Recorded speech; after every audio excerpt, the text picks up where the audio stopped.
This lecture will be going over Chapter 2, Critical Thinking, Clinical Judgment, and the Nursing Process in the MedSurg textbook.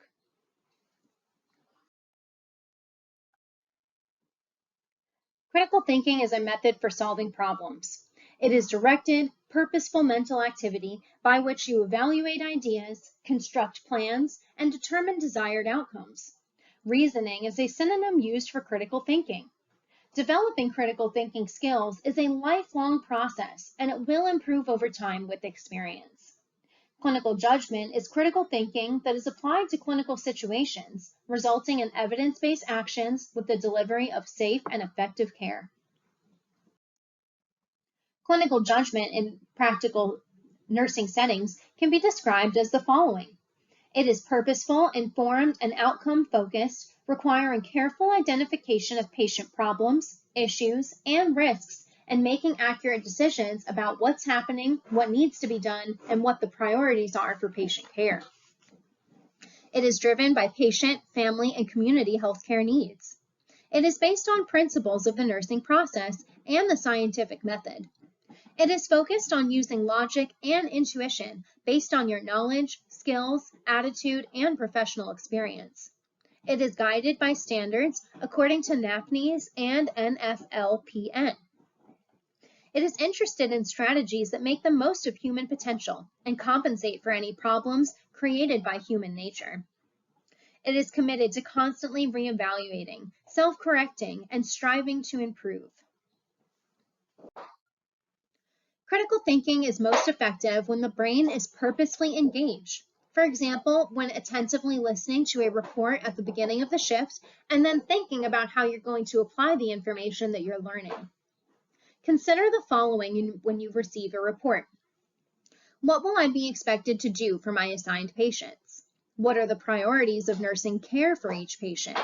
What areas need further clarification? And what procedures can be done independently and which ones require supervision.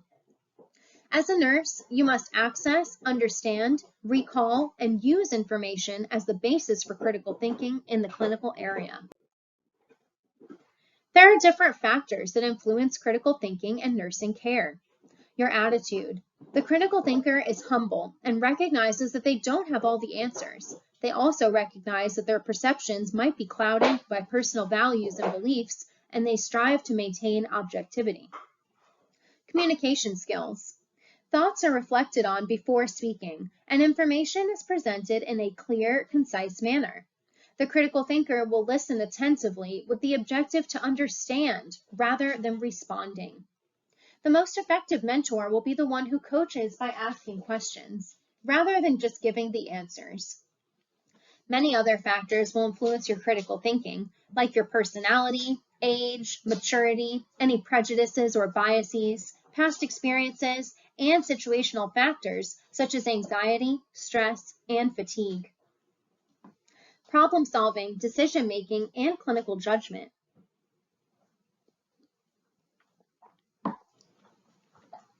Using the scientific method, you first need to define the problem. Then you will gather information, analyze that information, and then develop a solution. Identifying problems based on clinical cues, seeking out significant additional information, and using the information to develop interventions appropriate to the clinical situation will demonstrate the use of clinical judgment. Critical thinking, clinical reasoning, and clinical judgment are integral to the nursing process. It is essential to know the boundaries of the role of the LPN in your state. The nursing process is critical thinking, clinical reasoning, and clinical judgment in the language of nursing. It's an orderly way to assess a patient's response to current health status and to plan, implement, and evaluate the patient's response to nursing care. The nursing process provides a way to make changes in the patient's plan of care if progress is not being made. It will build on the patient's strengths and creates a partnership between the nurse and the patient whenever possible. The goal of the nursing process is to alleviate, minimize, or prevent real or potential health problems. The 5 basic steps of the nursing process are assessment, or your data collection, your nursing diagnoses or problem identification, planning, implementation, and of course, evaluation. The LPN should assist the RN with steps 1, 3, 4, and 5. The purpose of data collection is to have a relevant database from which patient problems and potential problems can be identified. The RN is responsible for the initial admission assessment, but the LPN might be asked to assist with parts of it. The LPN is responsible for ongoing assessment for the assigned patients. A complete database should include a thorough health history, physical assessment, psychosocial assessment, and cultural and spiritual assessments. Most healthcare facilities will use a standardized form for the admission assessment, and both subjective data, this is the data that the patient gives and cannot be seen or felt by another, for example, pain, as well as objective data, this is data that can be verified by sight, smell, touch, or sound, need to be included. Once the patient's physical condition has been stabilized, you can develop a formal plan of care. The admission form will cover basic information, such as the reason for admission, allergies, home medications, and other important information. Be sure to check and see if the results of preliminary lab work, imaging studies, or other test results have been completed. If available, read the current information before entering the patient's room. Knowing the current information will enhance your critical thinking and observation skills during your initial patient contact. It can also help you from repeating obvious questions. During the interview, ask the patient what they think their major problem or chief complaint really is. The patient will be your primary source of current information, and they should know more about the problem than anyone else. If for some reason the patient is incapacitated, secondary sources of information can be useful. This could be a spouse, significant other, relative, friend, or patient advocate. The remainder of the admission form should be filled out and will include the status of advanced directives, assessments for fall risk, pain level, pressure risk injury, suicide risk, nutrition requirements, and the ability to perform activities of daily living. After you obtain a list of current medications from the patient or the transferring facility, a medication reconciliation form should be done to identify and prevent polypharmacy. This is when multiple drugs are prescribed for the same condition by different healthcare providers. Medication reconciliation will also reduce the risk of medication order errors and adverse reactions between drugs. The physical assessment. When performing the physical assessment, accuracy is essential. You need to perform a complete assessment every day. Observe the patient for any clinical cues that could alert you to the need for any immediate interventions or to any undiagnosed conditions. Knowing what is normal in the physical assessment will help you identify anything abnormal. Inspection and observation. Inspection is looking and observation is looking and noting. Use your eyes to pick up clues about the patient's physical and mental condition. Note the patient's facial expression, their posture, any grimaces, and movements, and whether their answers are congruent, which means matching the feeling or tone of what is said verbally. If the nurse observed guarding or the patient holding onto an area of their body, the first thing you should do is ask if they're in pain. On page 21, take a look at box 2.5, some interview suggestions. Ask for clarification if you are unsure what the patient means by a particular statement or response, and be sure to observe the patient's state of personal care. Next is olfaction. This is smelling and can provide data about a patient's personal hygiene, as well as clues to any possible illness. The sweet, fruity odor of acetone could be indicative of diabetic acidosis. Sometimes patients with acute alcoholism might smell like aftershave, mouthwash, vanilla, sterno, or other substances that contain a high percentage of alcohol. Without additional attention, some body areas that are unattended could become reddened, irritated, and sometimes infected. Palpation. Palpate the patient's skin to determine whether or not it feels healthy or if it's coarse, dry, swollen, cold, or clammy. measure and record the depth of any pitting edema, as well as the length of time that the tissue takes to return to normal. Palpation of the skin can also provide additional information. Cold extremities might indicate poor circulation. Use your fingertips and not your thumb whenever palpating pulses. Auscultation is listening. Be sure to listen to the sounds of the patient's breathing. Do this with a stethoscope and without a stethoscope. With the stethoscope, the sounds will be amplified, and you can then auscultate normal, abnormal, and adventitious breath sounds.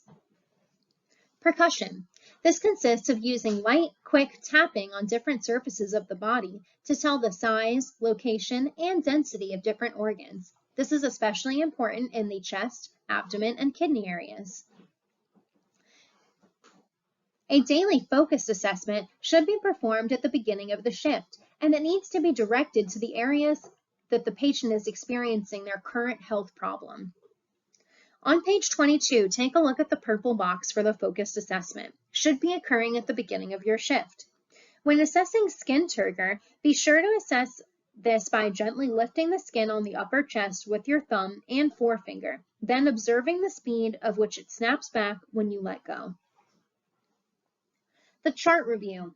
The face sheet of the chart will provide demographic data, such as the address, marital status, insurance coverage, age, date of birth, occupation, significant others, and emergency contact information. The current provider's orders will provide a clue as to the plan for the day, including any tests or treatments. Consultation notes or nursing documentation can include narrative notes and flow sheets that can describe care provided to the patient as well as their response to that care. Review laboratory and test data to identify general concerns and to confirm any assessment findings. Particularly note any test data related to the patient's problems that indicate any improvement or complication. Because there is no control over information placed on the internet, resources need to be evaluated carefully. The LPN reports data, collection findings to the RN, and assists in verifying, categorizing, and grouping the collected data in a logical order. The LPN will also assist in analyzing the data to determine significant relationships among the data, any patient needs, or problems. NANDA is a list or a prioritized list of patient problems can be developed, and you can use the NANDA list or problem statement list.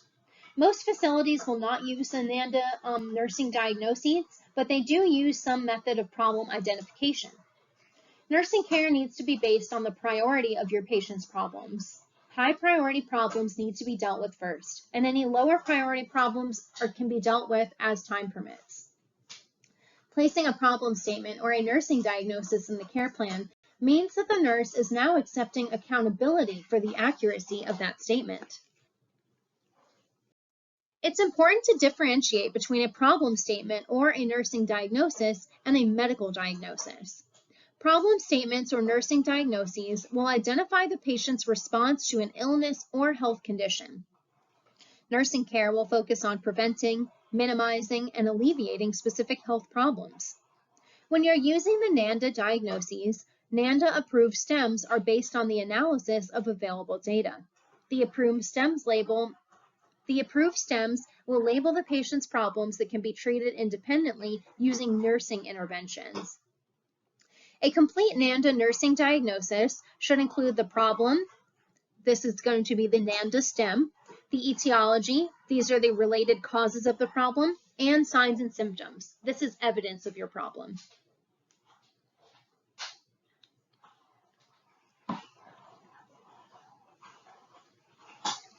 Actual problems are problems that the patient is currently exhibiting, and documentation should include all three components of the diagnosis statement, including the problem, etiology, and signs and symptoms. Potential problems will alert you to take preventative measures rather than wait for a problem to materialize before taking action. Priority setting is a method of handling problems and tasks according to their importance or priority to the patient's problems. Maslow's hierarchy of needs is one way to prioritize patient problems and nursing care. Some other factors to consider include safety and patient involvement. The need to sustain life, such as an airway or breathing issue, needs to be attended to immediately before a formal care plan can be developed. For a care plan to be effective, the patient should be involved in determining which problems are most important. Sometimes something that you might consider very minor could be very important to your patient. All goals or expected outcomes set together by the patient and the nurse need to be patient-centered. They need to be realistically achievable, measurable, and include a time frame during which they will be met. Goals will state a general intent about what the patient should achieve. Expected outcomes will describe a specific result expected at a certain point in time. Outcome generally is used to describe what the patient, not the nurse, is going to do. An outcome should be written as the patient will. Expected outcomes need to include the following: any patient activity that can be observed or patient knowledge that can be assessed. A description of the patient's behavior to be measured, including the accuracy and quality of performance, as well as a time frame in which the objective needs to be met.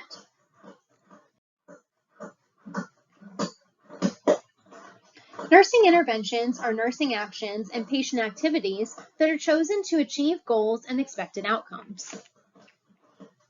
Independent nursing interventions can be initiated and implemented without a healthcare provider's order. Prioritizing care is the most important step in planning competent, timely patient care. Prioritizing also includes identifying which tasks are urgent and which tasks can wait. An urgent task would be administering medication on schedule, whereas a non-urgent task would be ambulating the patient. Once you have received your assignment, you need to review the patient's chart, a computer printout, or whatever system is used for patient information. Then look up the required drug information for all of their routine and PRN drugs listed. List any focused assessments that you need to make, as well as data that needs to be collected. List any procedures that will be performed while on your shift, and a list of equipment for each of those procedures. Attend report, make additional notes, and ask questions about things you don't understand. Make rounds on all your assigned patients, unless doing bedside shift report. Seeing the patient will alert you to any changes that need immediate attention.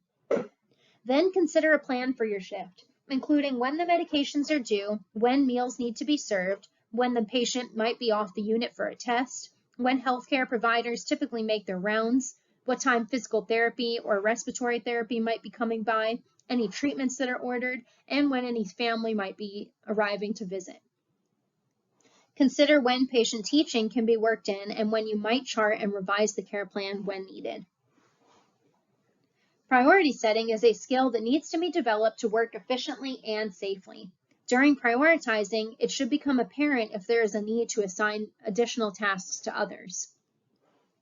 You need to be able to distinguish which activities you need to carry out and which activities the patient needs to learn to do to gain their independence back. Urgent data should be communicated verbally, and it might require immediate action. When doing so, use the SBAR format: situation, background, assessment, and recommendation for communicating information. Most acute care facilities have transitioned to electronic health records, and many long-term care facilities are now using computer charting.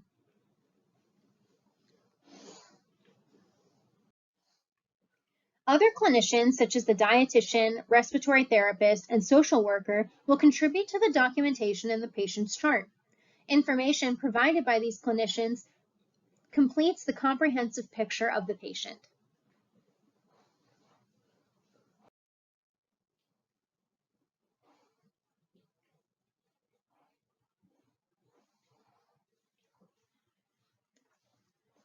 If the data report is conducted at the change of shifts according to facility protocol, and this is to ensure continuity of care for patients. Having appropriate information available during report will facilitate discussion of any identified patient priorities. The LPN standards require comparison of any actual outcomes of patient care to their expected outcomes. This comparison is known as evaluation. Evaluation begins as soon as a nursing plan is implemented. Daily evaluation is part of the natural flow of the nursing process, regardless of any time frame established for patient outcomes. If the data is showing a lack of progress towards meeting the expected outcomes with the planned interventions, you need to revise and review the interventions. Interdisciplinary collaborative care plans require input from all healthcare team members involved in patient care.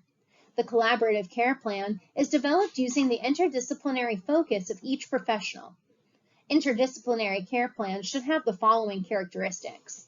It needs to use the patient's medical diagnoses. Observations are shared among all providers. A problem list needs to be developed and prioritized. And of course, priority is given to life-saving or physiologic needs. A shared care plan is created, identifying specific and shared responsibilities for all professions represented. The plan needs to be discussed with the patient or the patient advocate. Documentation of progress should be made in a common form or a computer record to allow easy access for all team members involved. And always remember that evaluation is ongoing. This includes periodic in-depth evaluation by the team on agreed upon dates. Interventions need to be deleted, added, and changed as needed.